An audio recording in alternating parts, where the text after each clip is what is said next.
मुगल बादशाह औरंगजेब ने हिंदुस्तान पर 49 साल राज किया। शासनकाल को मजहबी कट्टरता, हिंदुओं पर जजिया कर लगाने और मंदिरों को विध्वंस करने के लिए जाना गया। औरंगजेब ने परिवार को भी नहीं छोड़ा। पिता शाहजहां को सलाखों के पीछे भेजा, भाई दारा का कत्ल करवाया। बेशक वो अपनी जिंदगी में गद्दी पर मजबूती से डटा रहा, लेकिन उसने मुगल साम्राज्य के पतन का रास्ता खोल दिया और अंत समय में उसे अपने पाप याद आए, जिसका जिक्र एक चिट्ठी में किया था। दोस्तों, अगर आपको ये जानकारी अच्छी लगे तो कृपया मेरे चैनल को जरूर सब्सक्राइब कर दीजिएगा। तो चलिए शुरू करते हैं इस वीडियो को। अकबर की तरह ही औरंगजेब ने भी हिंदुस्तान पर तकरीबन 49 साल तक शासन किया।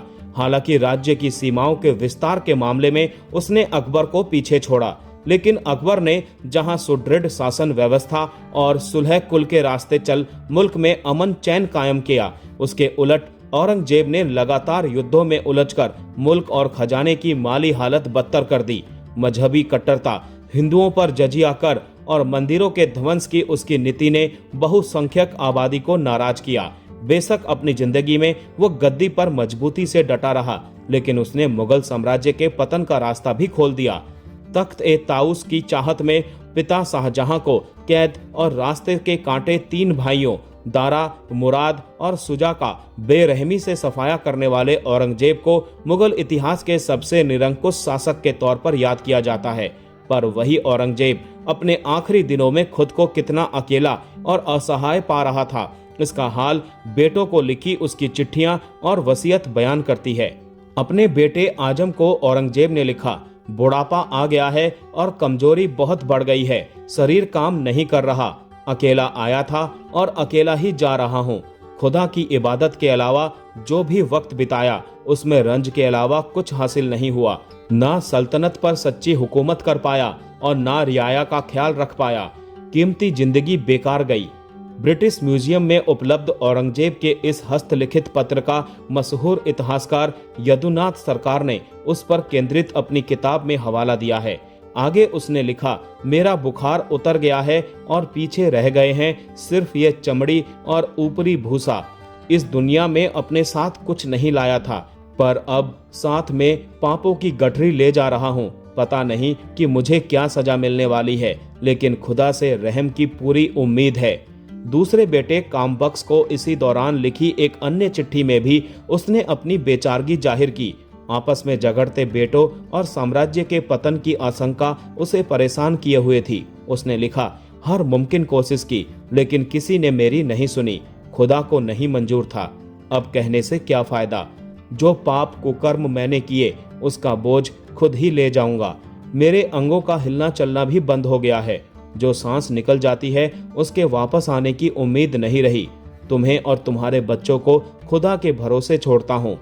दुनियावी लोग धोखा देते हैं, उन पर आंखें मूंद कर भरोसा न करना। चिट्ठी में भी अपने भाई दारा, जिसे उसने बहुत बेरहमी से कत्ल कराया था, उसका जिक्र किया और लिखा कि उसने ठीक इंतजाम नहीं किए, इसीलिए नाकाम रहा। बेटे को नसीहत दी, अपनी सीमाओं में ही पांव पसारो। इस बात का ध्यान रखो कि किसान और प्रजा बर्बाद ना हो और मुसलमान ना मारे जाएं, नहीं तो इस सब की सजा मुझे भुगतनी होगी। औरंगजेब की मौत के बाद तकिए के नीचे से उसके हाथों लिखी वसीयत मिली थी। आगे गद्दी पर कौन बैठेगा इसका उसने अपनी ओर से कोई फैसला नहीं किया था। इसकी जगह उसने लिखा कि जो कोई सम्राट बने वो बाकी भाइयों में सूबों का बंटवारा कर दे, ताकि जंग और मौतें ना हो। इस वसीयत में उसने अपने वारिसों को 12 नसीहतें दी और उम्मीद जाहिर की कि वो इसे मानेंगे। इन्हें लिखते समय उसके दिलो दिमाग पर अपने पिता शाहजहां और भाई दारा सिखों के प्रति उनके अतिरिक्त प्रेम की शिकायत हावी थी। उसने लिखा, कभी अपने पुत्रों पर भरोसा ना करो और ना उनसे नजदीकी जाहिर करो, क्योंकि अगर सम्राट शाहजहां ने दारा सिखों के लिए ऐसी तरफदारी ना दिखाई होती तो उसका इतना तकलीफ देह अंत ना होता। कामयाब शासक बनने के लिए औरंगजेब ने अपनी वसीयत में वारिसों को तजबीजें भी सुझाई थी। सम्राट को लगातार इधर उधर घूमते रहना चाहिए। किसी एक जगह बहुत ज्यादा दिन नहीं ठहरना चाहिए।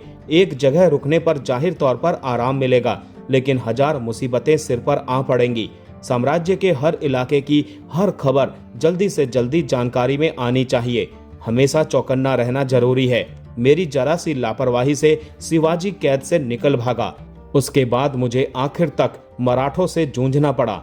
औरंगजेब ने शासन के लिए ईरानी मुलाजिमों और लड़ने के लिए तुरानी सैनिकों को सबसे भरोसेमंद बताया। 12 के सैयदों को उसने पूज्य बताया और उनके प्रति कुरान की आयत के मुताबिक सम्मान के सलूक की सीख दी। उन सेवकों सैनिकों के प्रति जो मुश्किल हालात में भी उसके साथ बने रहे, उनके प्रति दयापूर्ण व्यवहार और अगर उनसे कोई गलती भी हुई तो उन्हें माफ करने के लिए भी उसने लिखा था। औरंगजेब नहीं चाहता था कि उसकी मौत से जुड़ा कोई खर्च शाही खजाने से किया जाए। इस काम को सादगी से किए जाने की भी उसकी हिदायत थी। उसने लिखा, अन्याय में डूबे हुए मुझ पापी की कब्र को वहां चढ़ाए गए कपड़े से ढक देना। इस काम को पूरा करने के साधन शाहजादे आजम के पास है और उनसे हासिल कर लिए जाएं। मेरी सी हुई टोपियों से बचे 4 रुपए और 2 आने महालदार आला बेग के पास जमा हैं, उसे लेकर कफन में खर्च करें। कुरान नकल से कमाए गए 305 रुपए मेरे बटुए में हैं, उन्हें मेरी मौत के दिन फकीरों में बांट दिया जाए। कुरान नकल से कमाए रुपए को सिया पवित्र समझते हैं, इसीलिए उन्हें कफन आदि की खरीद में इस्तेमाल ना किया जाए। जनाजे के साथ गवैयों के जुलूस की उसने मनाही की थी। कब्र में सिर खुले रखने को भी लिखा था, क्योंकि औरंगजेब को भरोसा था कि जो पापी सम्राटों के सम्राट खुदा के सामने खुले सिर पहुंचता है, उस पर वो दया करते हैं।